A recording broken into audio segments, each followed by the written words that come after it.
Right, well, I'm just going to begin by asking about your own sort of relationship with spy movies and whether you're a big fan growing up, because I'm assuming sort of in your childhood they would have been quite sort of relevant in film, I suppose. They've always had a fantastic mystique for me. You know, growing up in the 60s, what I remember most in terms of television entertainment was the rather campy superhero. It was Batman. You know, the old Adam West Batmans. There would be the Avengers, the Champions, and I loved them. And detective stuff like Ironside. And I remember loving, the buzz I would get when the theme music played. And I still get it if I hear themes to some of those old things. But among them would be, the Ipcress Files. And I think Her Majesty's Secret Service might have been the first film I went to see in a cinema without my parents, just with friends at the age of about 10. And I loved the idea of suave elegance and the secret mission and the kind of unexpected lethal powers, all that sort of thing. I was very captivated by it all. It's a great film to see as well, the first one about your parents. I think mine was American Pie, which isn't quite as elegant, I suppose. No, that's a generational difference there, of course.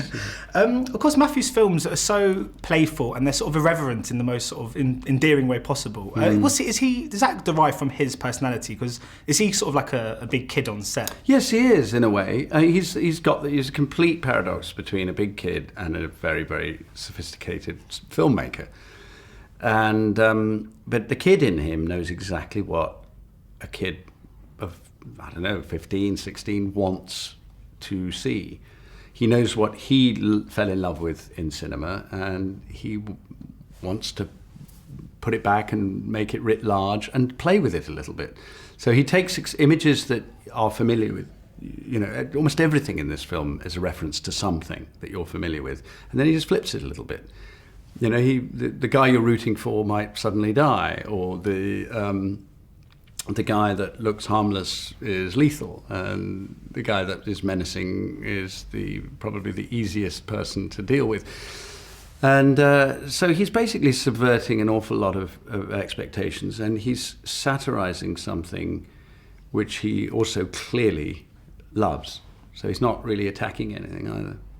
And my favourite scene in the film is when you dispatch, is it 79 people? Is that I think my personal count is 79. Yeah. That must have been a great scene to shoot. And how many takes was it until you just thought, I can't do this anymore? Well, yeah, actually, the adrenaline had kicked in. That was at the end of a 6-month training process, because Matthew wanted me to do all of it if possible, and it was done with single camera. Unlike a conventional fight scene, even our own pub fight scene is intercut, and so there are things you can cheat with when you do that, like most scenes in a film. You do a master shot and then you come in for little bits and pieces. That didn't have any of that. That was just one angle for everything, and so the handheld camera had to be part of the choreography in order to be able to be where you could find the shots. And so it was a dance. It was a dance with whoever was involved in the sequence. And so they are all consecutive sequences shot from a single camera, showing us, as much of a full frame as possible.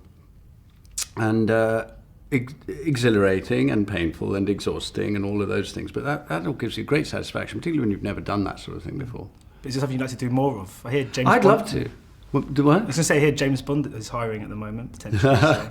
I think that ship has probably sailed for me, age-wise, and I think they're not hiring. I don't know. I think Daniel Craig is probably not going anywhere soon. Yeah.